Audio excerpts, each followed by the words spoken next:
The Torrance Refinery is a 750-acre facility located just outside of Los Angeles, California. At the time of the explosion, the refinery was owned by ExxonMobil. An important part of the refining process takes place in the facility's Fluid Catalytic Cracker, or FCC unit. In the FCC unit, heavy hydrocarbons from crude oil are broken or cracked into smaller hydrocarbons, which can then be processed into gasoline and other fuel products. The heavy hydrocarbons are first fed into a reactor, where they mix with the catalyst. The heavy liquid hydrocarbons are converted into lighter hydrocarbon vapors as they travel up the reactor. At the top of the reactor, the lighter hydrocarbon vapors are separated from the catalyst. The hydrocarbon vapors then flow to the main distillation column. The catalyst falls down the side of the reactor where it moves through a slide valve to a piece of equipment called the regenerator. During the reaction, a layer of carbon called coke forms on the catalyst that must be removed. Inside the regenerator, air is added, and the coke on the catalyst is burned off. The catalyst is then fed back to the reactor through a slide valve, and the cycle is repeated.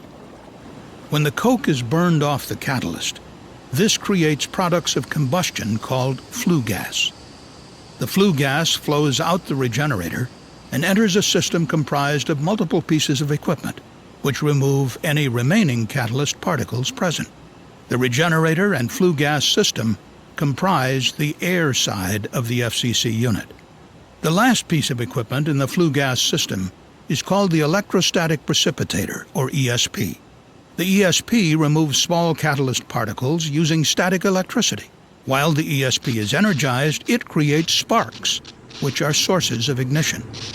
It is critical that the flammable hydrocarbons in the reactor do not flow into the air side of the FCC unit, as this could create an explosive atmosphere. To avoid this hazard, the two slide valves connecting the reactor and regenerator are used to maintain a catalyst barrier between the pieces of equipment. The sequence of events that eventually led to the explosion at the refinery began on Monday, February 16, 2015, when a piece of equipment in the air side of the FCC unit, called the expander, vibrated forcefully enough that the refinery's control system automatically transitioned the FCC unit to a standby mode known as Safe Park. During Safe Park mode, the flow of hydrocarbons into the reactor is turned off. The flow of air into the regenerator is also stopped. The two slide valves connecting the reactor and regenerator are closed to ensure a catalyst barrier is maintained. Steam is then forced into the reactor to prevent hydrocarbons in the main distillation column from flowing back inside. The ESP remains energized during Safe Park. One slide valve, however, had eroded over 6 years of operation, and even though it closed, it could not maintain a catalyst barrier in the reactor.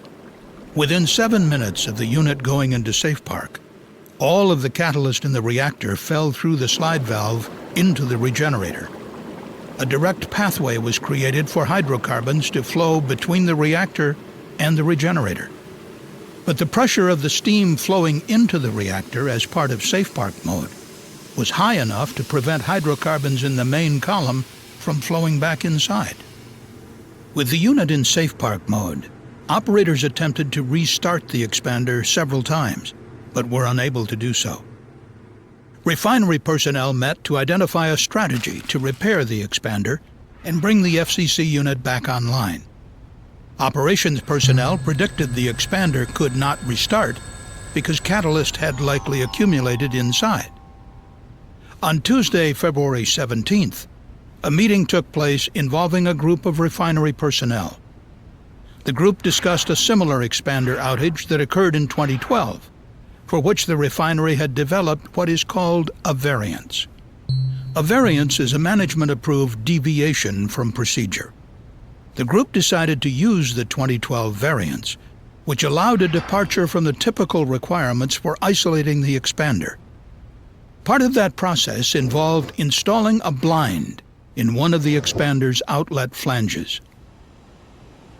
On the morning of Wednesday, February 18th, ExxonMobil maintenance attempted to install that blind, but were unable to do so because steam was escaping through the open flange. Steam from the reactor had traveled through the leaking slide valve into the air side of the FCC unit. Using the variance as a guide, the flow of steam into the reactor was decreased in an attempt to reduce the amount escaping from the expander. But the variance did not evaluate whether this flow rate was sufficient to prevent hydrocarbons from flowing into the reactor from the main distillation column. And unknown to the operators, light hydrocarbons from a separate unit had flowed through a leaking heat exchanger into the main column, increasing pressure inside. With the flow of steam reduced and less pressure in the reactor, nothing could prevent the hydrocarbons from flowing back from the main distillation column. The hydrocarbons flowed into the reactor, where they escaped through the leaking slide valve into the air side of the FCC unit.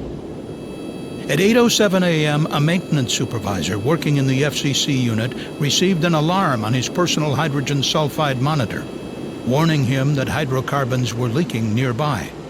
By 8:40 a.m., multiple workers around the expander received the same alarm, and the FCC was evacuated. In an attempt to mitigate the problem, a supervisor ordered the flow of steam to the reactor to be increased, but it was too late. A flammable hydrocarbon mixture was flowing through the air side of the FCC unit and moving toward the ESP with its multiple ignition sources. There, the flammable hydrocarbon mixture violently exploded.